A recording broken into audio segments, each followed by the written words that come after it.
और एक बार आपका फिर से स्वागत है। एक बार फिर से हम बात करेंगे सुनीता विलियम्स की। धरती पर सकुशल वापस लौट आई हैं। स्पेस एक्स के ड्रैगन कैप्सूल की सफल लैंडिंग हुई है। 9 महीने 13 दिन बाद धरती पर वापसी हुई है सुनीता विलियम्स और बुच विल्मोर की। आपको बताएं 2 अन्य क्रू मेंबर्स के साथ अंतरिक्ष यात्री वापस लौट गए हैं। तो देखिए, आपको ये बताएं कि आज सुबह 3:26 का वो वक्त था जब सुनीता की सफल लैंडिंग होती है और उसके बाद ये जो पहली झलक उनकी सामने आई वो हम आपको इस वक्त आपकी स्क्रीन पर दिखा रहे हैं। जैसे ही कैप्सूल से बाहर निकलती हैं, दूसरे नंबर पर कैप्सूल से बाहर वो निकलती हैं और उनके चेहरे पर आपको बहुत प्यारी सी मुस्कान नजर आएगी। ये वैसे ही मुस्कान थी जब ये 2 एस्ट्रोनॉट्स यानी जो क्रू 9 की हम बात कर रहे हैं, इस मिशन की हम बात कर रहे हैं, जब 2 एस्ट्रोनॉट्स वहां पर पहुंचते हैं स्पेस स्टेशन में उन्हें वापस लाने के लिए, वैसी ही मुस्कुराहट उनके चेहरे पर एक बार फिर से नजर आई जब यहां पर मौजूद लोगों का अभिवादन करती हुई वो यहां पर नजर आ रही थी। और इस वक्त हमारे साथ एक खास मेहमान जुड़े हुए हैं। डॉक्टर वेंकटेश्वर शर्मा इस वक्त हमारे साथ हैं, जो कि पूर्व इसरो डायरेक्टर हैं।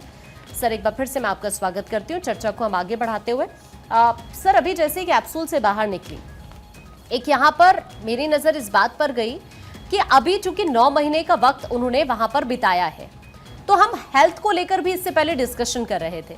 लेकिन अगर हम बात करें बॉडी बैलेंस की, या हम बात करें अब जो वॉकिंग पैटर्न रहने वाला है सुनीता विलियम्स का या फिर बुच विल्मोर का, इस पर किस तरह से इम्पैक्ट पड़ सकता है या फिर नहीं ऐसा होगा? इसके बारे में बहुत चर्चा किए हुए हैं। इंटरनेशनल स्पेस स्टेशन में 0 ग्रेविटी रहता है, वहाँ ग्रेविटी नहीं है, माइक्रो ग्रेविटी रहता है। माइक्रो ग्रेविटी में बॉडी में ये मास क्या है, बॉडी मास का डिसइंटीग्रेशन होता है और loss of mass happens in the body. That is the first and the second thing is the bone density will come down every month. The bone will lose about 1.2% of its mass. 9 months में इसका हर body bone density has been reduced by 10.5%। ये बहुत बड़ा number होता है। इसमें osteoporosis हम बोलते हैं, ऐसा उनका बोन ब्रिटल हो जाने का वो संभावना बहुत है। और मेंटल, फिजिकल, साइकोलॉजिकल कंडीशन में उनका डिफरेंस होता है और वो unexpectedly from 6 days she had to stay there for 9 months. So this is also going to affect her mentally. So mentally, physically, psychologically she is will be getting affected. That is reflected in her movement. Whenever the astronauts are brought back to the earth, definitely they need support in terms of movement, in terms of physical movement, and also in terms of standing, because from 0 gravity, no gravity to gravity, they will have balancing issues, and those are things what you are seeing with Sunita Williams. और उसी के लिए वहाँ पर पूरी medical team भी already पहले से मौजूद थी और हमने देखा वो तस्वीरें किस तरीके से उन्हें स्ट्रेचर पर लेटा कर ले जाया गया। सर, एक और चीज़ मैं समझना चाहूँगी, जैसे स्पेसक्राफ्ट धरती में एंटर होता है 1650 डिग्री सेल्सियस उसका टेम्परेचर होता है। सर, 7 मिनट के लिए जो कम्युनिकेशन है वो ब्लैक आउट हो जाता है, उनसे बातचीत नहीं हो पाते। ये कितना रिस्की उस वक्त होता है? वो जो 7 मिनट थे सर, ये कितने ज़्यादा चैलेंजिंग थे? वो 7 मिनट का ब्लैकआउट है, वो इट इज एंटिसिपेटेड ब्लैकआउट। हमें मालूम होता है कि ब्लैकआउट होगा।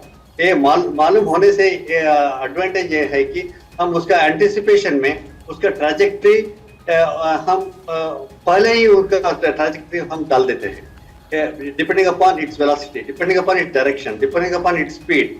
उसका गति क्या है, उसका डायरेक्शन क्या है, उसका वो कैसा जाएगा, ये 9 मिनट्स में उसका पोजीशन क्या होगा, हम उसका कैलकुलेशन पहले ही करके वो कंप्यूटर में डाल देते हैं। वो दिशा में ही चलेगा। 9 मिनट्स का ब्लैकआउट के बाद तब वो सिग्नल आएगा, उसका वेरिफिकेशन होगा। 99.999% उसका वो वेरिफिकेशन मैचिंग होगा और उसका इतना रिस्क का बात नहीं है, क्योंकि ये प्लान्ड एक्टिविटी है और प्लान्ड प्रोग्राम है। सर, ये जो 8 दिन का मिशन था, क्रू फ्लाइट टेस्ट मिशन, अगर हम इसकी बात करें, जो कि हालांकि बढ़कर फिर 9 महीने का हो गया ये पूरा समय, तो इसका उद्देश्य आखिर क्या था और इसमें कितनी सफलता? 8 दिन का वो उनका पहला प्रोग्राम था स्टारलिंक और बोइंग का, वो क्रू मॉड्यूल सर्विस मॉड्यूल में एस्ट्रोनॉट को लेके जाएं, वही था पहला इंटेंशन, और उसको वापस लेके आना, क्योंकि यही है पहला फ्लाइट स्टारलिंक और बोइंग का पहला ऑपरेशनल और एस्ट्रोनॉट फ्लाइट है। इसके पहले वो 3 बार सक्सेसफुली विदाउट एस्ट्रोनॉट किए थे। इसी के लिए ये she has become a test vehicle for astronaut in the Boeing and the Starlink mission. ये पहला है, और ये 8 दिन में her plan was to do experiment in the space in terms of the microgravity. In the microgravity, how to grow the cells and how to handle the cancer-related cells to be grown in the sir, आपने इस पूरे mission को देखा, mission. क्योंकि हम लगातार जिक्र करते हैं कि किस तरह से 8 दिन का ये मिशन था, लेकिन 9 महीना लग जाता है। अब सफल उनकी वापसी होती है और ऐतिहासिक तस्वीरें हमने देखी, लेकिन अब आगे आने वाले हम अगर उन तमाम जो अंतरिक्ष के अभियानों का जिक्र करें, मंगल मिशन का जिक्र करें, मून मिशन का जिक्र करें, तो इससे किस तरह से सीख ली जाएगी? हमने इसके बारे में बता रहा था, ये बहुत बढ़िया हमारा लर्निंग है। ऐसा ये पहला बार हुआ है कि एस्ट्रोनॉट स्ट्रैंडेड हुए हैं, स्ट्रैंडेड 9 मंथ्स के लिए हुए हैं, और पूरा वो उनका एक्सपेरिमेंट वो सुनीता विलियम्स के ऊपर और बोरिस के ऊपर जो एक्सपेरिमेंट क्या हुआ है, उसका नतीजा उनका बॉडी का कंडीशन क्या होता है, उनका मेंटल कंडीशन क्या होता है, फिजिकल कंडीशन क्या होता है, बोन का कंडीशन क्या होता है, पूरा स्टडी वो हुआ है। वो हमें बहुत useful information will be given for our mission for Gaganyaan और मंगलयान और mission to moon etcetera. Every mission, and if any such situation happens in our Gaganyaan mission, we will know the way out in terms of bringing the astronauts back, not spending like 9 months, 8 months like that, and there will be contingency arrangement built into the mission hereafter, whichever goes for Gaganyaan or International Space Station or something to do with Bharat space station. Sir, एक जो सवाल हर किसी के जहन में रहा, हर आम इंसान ये सोच रहा था, क्योंकि मिशन शुरू होता है 8 दिन के लिए, ये माना गया था कि 8 दिन के बाद तो एस्ट्रोनॉट्स की वापसी हो जानी धरती पर, लेकिन ये पॉसिबल नहीं हो पाया। उसके बाद ये खिंचते खिंचते 9 महीने हो गया।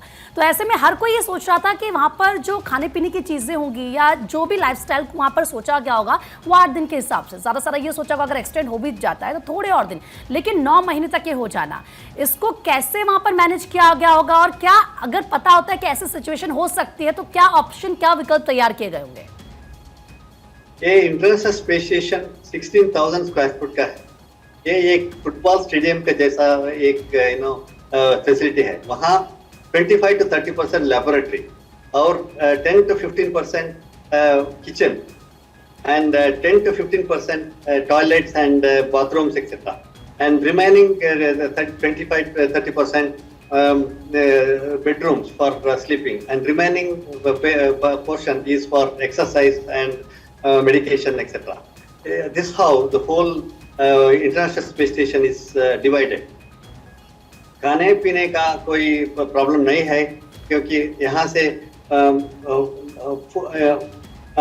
फूड सप्लाई होता ही रहता है। उसमें कार्गो होता है, कार्गो में क्रू 9 क्रू 10 आपने देखा, उसमें एस्ट्रोनॉट लेके गया था।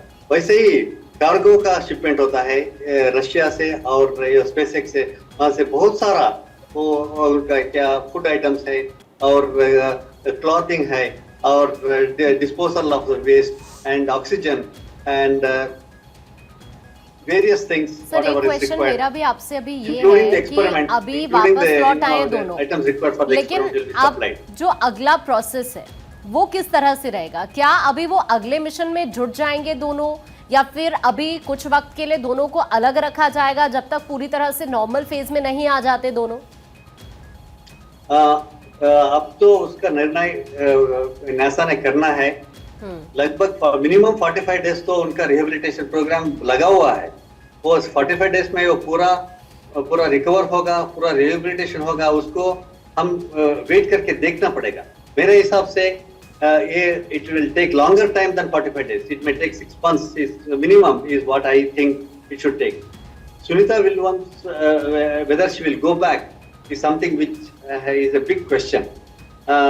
उनका एज तो अब 59 हुआ है और 59 एज के बारे में भी उसका डिग्रेडेशन होता ही रहेगा. यानी बड़ी it will happen with the age, the body will degrade and deteriorate with such a stress which she has gone through. हमने इसका we have to wait and watch to see if ever Sunita Williams will be able to go back. But other astronauts, there should not be any problem. लेकिन sir एक Because बहुत बड़ी उपलब्धि other क्या astronauts इसको have नहीं stayed कहा in, जाएगा कि यहाँ पर अगर पलक देखा जाए तो सेकंड नंबर पर अब वो आ गई हैं पूरे विश्व में इतना लंबा वक्त वहां पर बिताने के लिए. पलक, बिल्कुल सर, बहुत बहुत शुक्रिया फिलहाल पूरी बातचीत करने के लिए, भारत 24 के साथ पूरी बातचीत और ये जानकारी साझा करने के लिए फिलहाल बहुत शुक्रिया आपका. और